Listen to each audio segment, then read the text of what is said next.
अस्सलामुअलैकुम रहमतुल्लाहि वबरकातुहू। रहनुमाए Urdu YouTube channel में आपका इस्तकबाल है। कर्नाटका स्कूल एग्जामिनेशन और असेसमेंट बोर्ड मॉडल सवालियाती पर्चा 2 में हम क्या करेंगे, सही जवाब का इंतखाब करें। जैसे कि 8 ऑब्जेक्टिव टाइप के जो सवालात होते हैं उनके बारे में हम मालूमात हासिल करते हैं। तो चलिए सबसे पहला जो सवाल है यहाँ पर, एक सदर्जी कसे रुकनी का दर्जा होता है। जैसे कि हमने यहाँ पर ऑब्जेक्टिव टाइप में सही जवाब की निशानदेही कर चुके हैं, तो हम इसको एक और मज़ीद इसके अंदर और भी सवालात किस तरह से हो सकते हैं इसके बारे में देखेंगे। जैसे कि यहाँ पर आप देख रहे हैं, सबसे पहले हम ये देखेंगे कि कसी रुकनी का दर्जा कहते किसको है। कसी रुकनी का दर्जा किसे कहते हैं? कसी रुकनी ऐसी कसी रुकनी जिसमें मुतगय्यर की कुव्वत सबसे बड़ी हो। मुतगय्यर की कुव्वत सबसे बड़ी हो, उसे हम कसी रुकनी का दर्जा कहते हैं।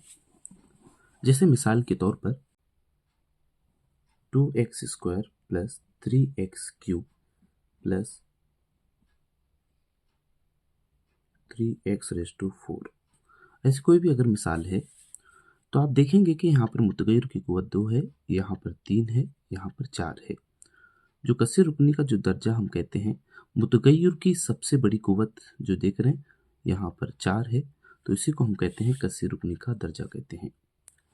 तो चलिए यहाँ पर सवाल जो दिया गया था, सदर्जी कसी रुकनी का दर्जा है। स कसी रुकनी का जो दर्जा होता है वो 3 होता है। इसके अलावा अगर कोई भी सवाल इस तरह से अगर आते हैं तो इसको भी हम मालूमाती तौर पर याद रखेंगे। 2 दर्जी कसी रुकनी का दर्जा, या तो हम एक लफ्ज़ इस्तेमाल करते हैं, मुरब्बई कसी रुकनी का दर्जा भी इसको हम कहते हैं। मुरब्बई कसी रुकनी का दर्जा होता है 2। और एक सवाल हम यहाँ इसके अलावा भी डिस्कस करेंगे। एक रुकनी या मुफरद रुकनी या मुफरद कसी रुकनी या खती कसी रुकनी का दर्जा, तो यहाँ पर इसका आंसर होता है 1। तो ये था पहला सवाल, जो कि पहले सवाल में सही जो जवाब है वो 3 है। इसके अलावा हमने मुरब्बई या 2 दर्जी कसी रुकनी का दर्जा 2 होता है। एक रुकनी या मुफरद कसी रुकनी, खती कसी रुकनी का दर्जा 1 होता है।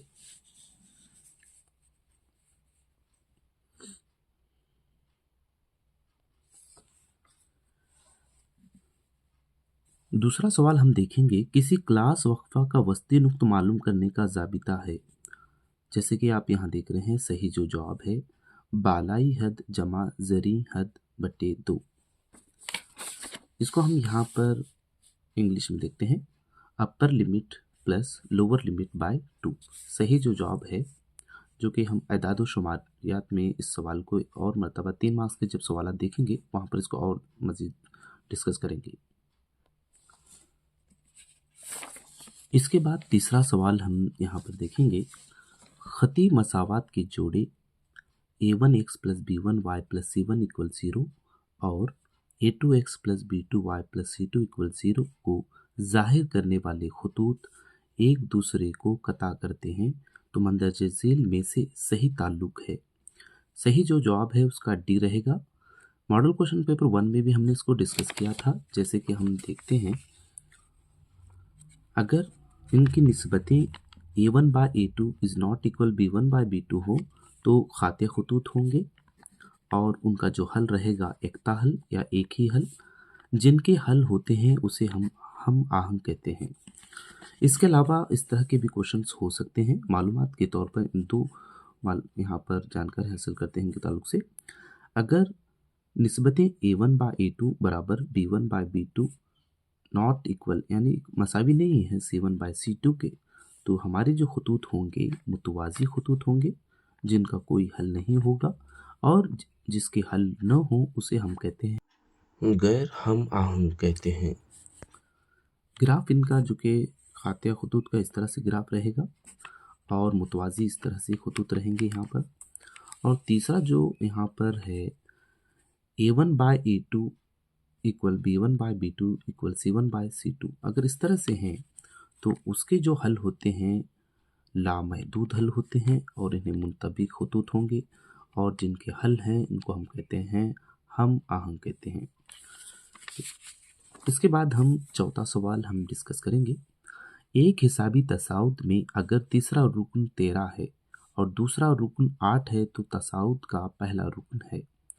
तो सही जो जवाब यहाँ पर हम देखेंगे, सही जो जवाब है वो 3 है। तो 3 किस तरह से हम हासिल करते हैं, या इसके अलावा भी अगर कोई सवाल हो तो हम इस तरह से हल कर सकते हैं।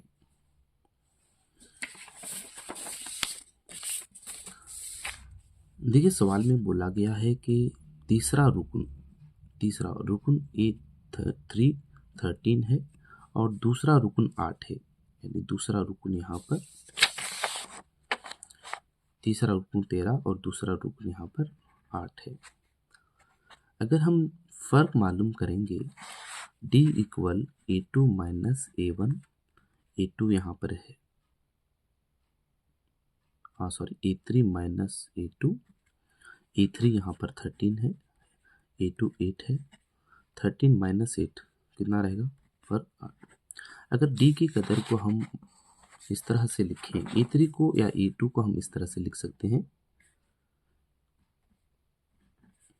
A plus D equal 8। A plus D की जो कदर है यहाँ पर 5 है, A बराबर 8 जमा 5 है, LHS से RHS में मुंतकिल करेंगे तो नफ़ी 5 होगा। A बराबर 8 में से 5 तफरीक करेंगे 3। सही जो जवाब है 3 है। उसके बाद हम यहाँ पर पांचवा सवाल डिस्कस करेंगे। एक नामुमकिन वक़ू का एहतिमाल। सही जो जवाब है उसका 0 है। तो मज़ीद और भी यहाँ पर मालूमात हासिल करते हैं। जैसे कि हम यहाँ पर देख रहे हैं, एक नामुमकिन वक़ू का एहतिमाल, नामुमकिन कहा गया है, नामुमकिन वक़ू का एहतिमाल जो होगा वो 0 होगा।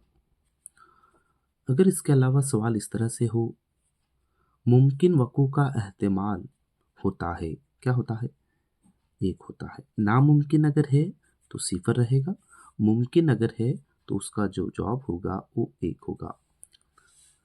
एहतिमाल 0 और 1 के दरमियान होता है। अगर हम मुमकिन और नामुमकिन वक़ू का जो मजमुआ होता है, हासिल जमा जो होता है, P of E bar equal 1 के बराबर होता है। इसके बाद हम छठा सवाल हम डिस्कस करेंगे। मंदजजील में से सही ताल्लुक है। जैसे कि आप यहाँ पर तमाम देख रहे हैं, ये BCD में तमाम यहाँ पर सिवाय D के तमाम गलत हैं। यहाँ पर सही जो जवाब है sine square theta equal 1 minus cos square theta. चलिए इसकी मज़ीद वजाहत करेंगे। जैसे कि ट्रिग्नोमेट्री के तमासिलात में हम पढ़ चुके हैं, sine square theta plus cos square theta equal 1 होता है।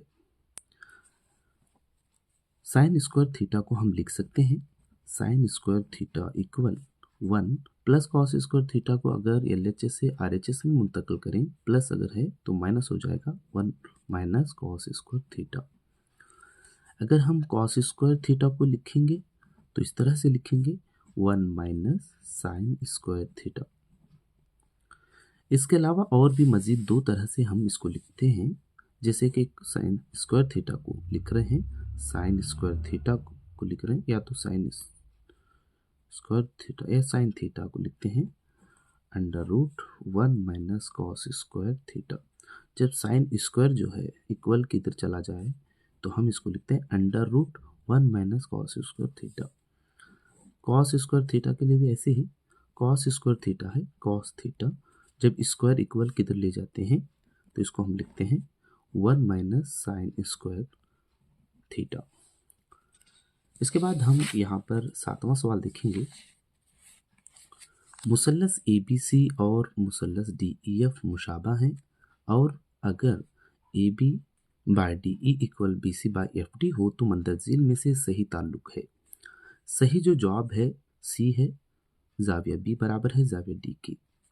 तो चलिए हम किस तरह से इसका आंसर सी आया है उसको देखेंगे। जैसे कि यहाँ पर आप देख रहे हैं, मिसाल के तौर पर मुसल्लस ए बी सी, दूसरा जो मुसल्लस है मुसल्लस डी ई एफ, तरतीब से हमने नाम दे दिया है। यहाँ पर आप देखेंगे मुसल्लस A B by D E है, A B by D E ये आ रहा है। तो चलो इसको समझने के लिए हम मार्क करेंगे, ये जो ज़िला है इस ज़िले के निस्बत में है। B C by F D, B C जो है एफ डी की निस्बत में है, यानी इसको हम डबल मार्क करेंगे यहाँ पर। तीसरा जो रहा ए सी जो है वो ई एफ के निस्बत में है। तो अगर हम देखेंगे A B by D E equal B C by F D equal A C by E F. अब ऑप्शन के लिहाज से अगर हम जावियों को देखें यहाँ पर, सबसे पहले देखें जाविया ए जो है, जाविया ए जो निशानदी हमने किया है 1 और 3, 1 और 3 के दरमियान कौन सा आ रहा है यहाँ पर, 1 और 3 के दरमियान ए आ रहा है, यानी जाविया ए जो मसावी है, जाविया ए मसावी है जाविया ई के। अब देखेंगे हम जाविया बी देखेंगे, जाविया बी देखेंगे, जाविया बी मसावी है, ज़िले 1 और 2 के दरमियान आ रहा है, 1 और 2 के दरमियान यानी डी आ रहा है, तो जाविया डी बराबर। जाविया सी जो हम देखेंगे 3 और 2 के दरमियान, 3 और 2 के दरमियान जो जाविया आ रहा है वो जाविया एफ आ रहा है। तो हम ऑप्शंस में अगर देखेंगे जाविया बी इक्वल है जाविया ई के, तो ये मसावी नहीं है, जैसे कि हम यहाँ पर देखेंगे जाविया बी जाविया डी के बराबर आ रहा है, जाविया ए जाविया डी के बराबर दिया गया है, जबकि ए भी यहाँ पर बराबर नहीं है क्योंकि जाविया ए जो आ रहा है जाविया ई के बराबर है। इसके बाद जाविया बी जाविया डी के बराबर है, तो हम शक्ल पे देखेंगे, शक्ल के लिहाज से जो हमने लिखा है जाविया बी जाविया डी के बराबर है। ऑप्शन में ये मौजूद है जाविया बी जाविया डी के। अगर हम जाविया ए जाविया एफ के बराबर है दिया गया है, जब जाविया ए जो है जाविया ई के बराबर है, उस लिहाज से हमारा जो सही जवाब है जाविया बी जाविया डी के बराबर है, ऑप्शन सी सही जवाब रहेगा। आखिरी सवाल, 2 मकब जिनमें से हर एक का हजम 64 सेंटीमीटर क्यूब है, इसको एक सिरे से जोड़कर एक मकब नुमा बनाया गया है, मकब नुमा की सबसे लंबी सतह की पैमाइश है। सही जो जवाब है 8 सम। चलें इसकी वजाहत देखेंगे। जैसे कि आप देख रहे हैं हजम दिया गया है 64 सेंटीमीटर क्यूब, मकब इस तरह की एक शक्ल है मकब जिसका हजम 64 सेंटीमीटर क्यूब है। 2 मकब को एक साथ जोड़ दिया गया है इस तरह से जोड़ दिया गया है, जो कि मकब नुमा हो गया।